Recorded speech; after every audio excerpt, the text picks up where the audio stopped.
and welcome to another great reaction. And this is my um, reactions to AEW's Full Gear.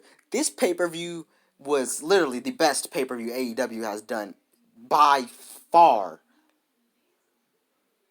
It was amazing, bro. This card was stacked, and they delivered every single match. Even the matches I didn't even really care about was good. They did amazing this pay per view. Clapping it up. I'm clapping it up for AEW, bro.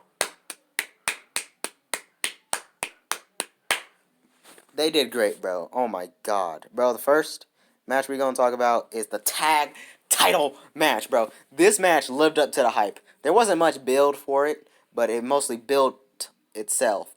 But bro, this match was so god dang on good, bro. The psychology between these two teams was impeccable. They told a story about Matt's leg, and they also told a story about how freaking Dax punched the ring post and messed his hand up. But in the end, FTR was too stubborn to go for the Cash was too stubborn to go for the pin after he super kicked freaking Matt's face off, and he got super kicked in the face by Matt's bare foot, and that got the Young Bucks the win. I didn't think they would win because FTR just won the titles, but with the stipulation they had, the Young Bucks had to win, and I'm so glad that they won. But I do feel a little bad for FTR, but this match was amazing, bro. You would have to watch it yourself, bro, just to understand how good it was. The next match we're gonna talk about, bro. Oh snap, my bad, honey.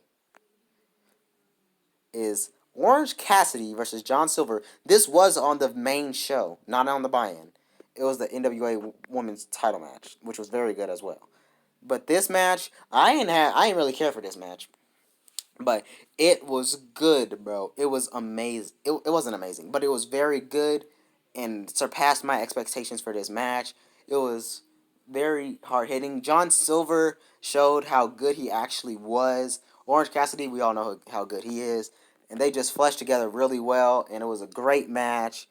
And man, dude, I can't. My God. And the next match, Shida Mark versus Nyla Rose.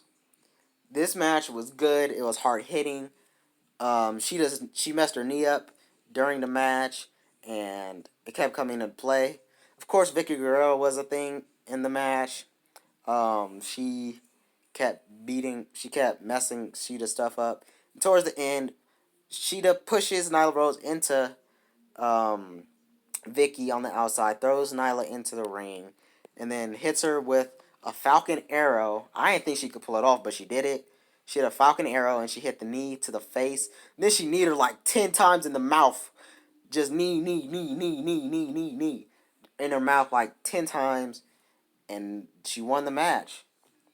And I wish the women's division had more time on AEW because they have amazing matches, bro, all the time. Just give them more time and stuff.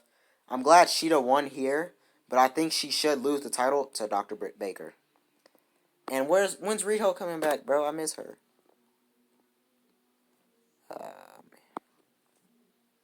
And the ultimate deletion match.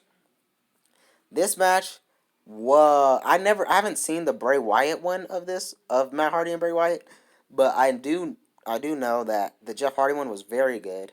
This one was good as well. Um, it had a lot of story elements towards the end of the match. At the beginning, they just started fighting. Sammy Guevara pulled up in a Spanish God freaking golf cart. Matt Hardy ran that golf cart over with a monster truck. But yeah, that's cool.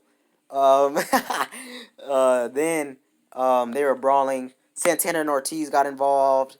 Um, freaking Private Party came in and helped Matt Hardy out.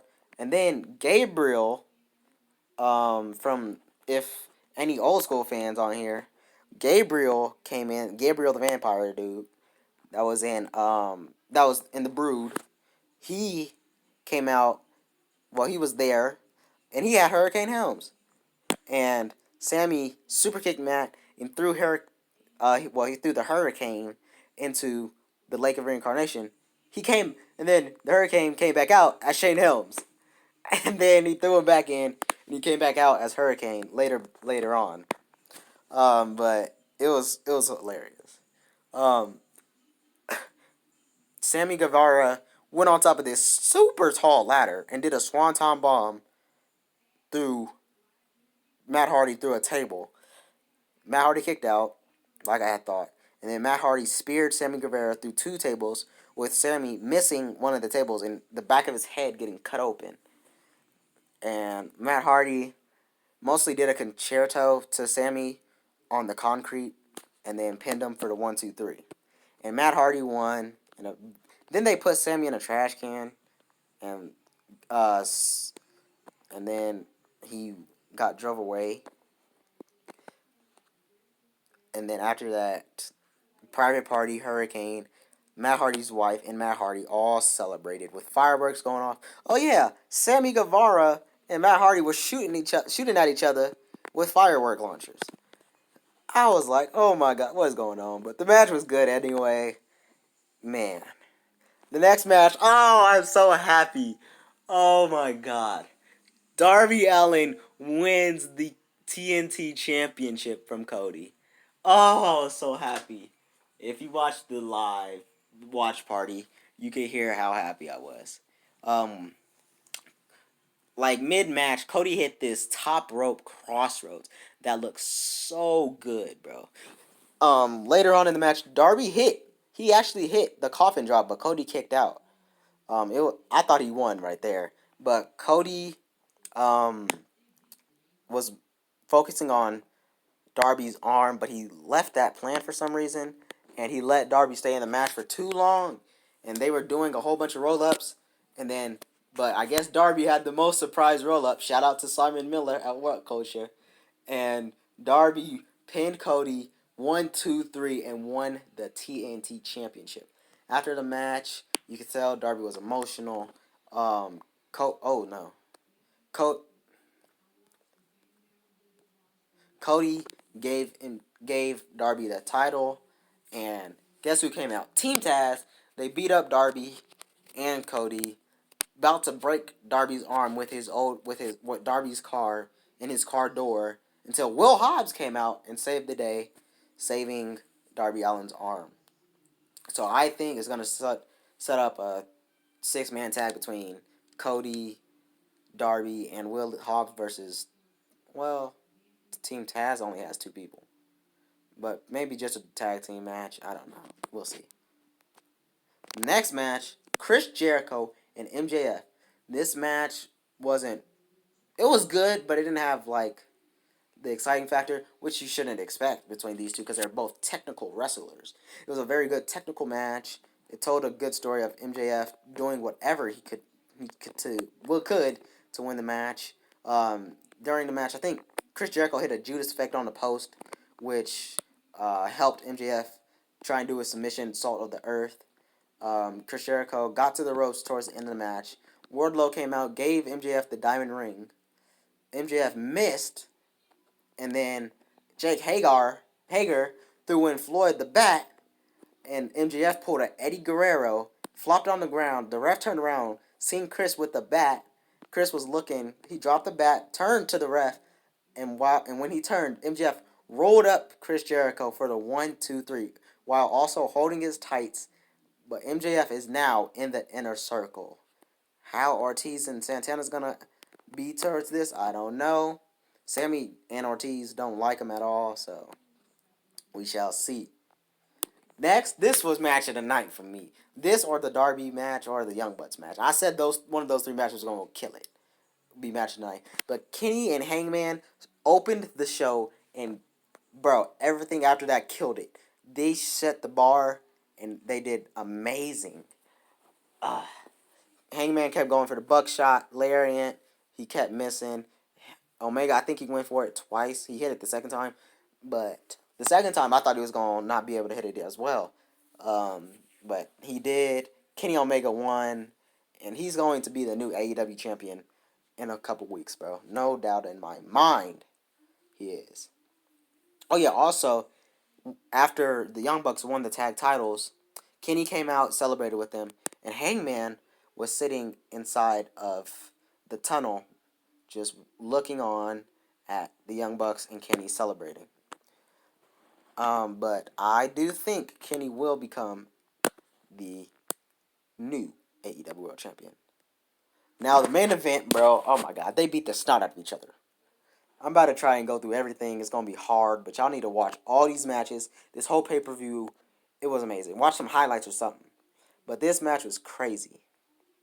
They both bled. Eddie Kingston was bleeding from the mouth. One point in the match, John Moxley brought in a barbed wire bat, hit Kingston with that, and he suplexed Kingston onto a chair. Um, Eddie Kingston threw Moxley onto a pile of thumbtacks. I hate thumbtacks, bro. It looks so hurtful.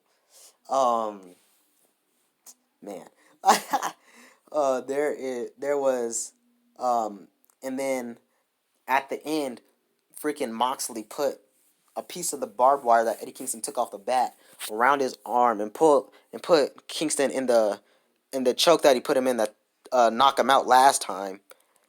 He put him in that, and as he had the choke in, the barbed wire was cutting up Eddie Kingston's neck and his chin, cutting him open, and Kingston had to tap. I mean, I said tap. Had to say he gives up because if he didn't, he probably would have died, and he didn't want to die. And man, that match was great. And at the end, of course, Kenny Omega came out, and Moxley and Omega acknowledged each other, and that's mostly how the show ended. But man, this pay-per-view was the best by AEW. No match on the card was bad. None. Definitely by far the best pay-per-view. I loved every bit of it. Had me on the edge of my seat for most of it. But bro, man, I loved it. Most people didn't really like All Out, but I liked it. But this pay-per-view blew All Out of the water. Man. But dude, I'll catch you guys in the next one. Peace out.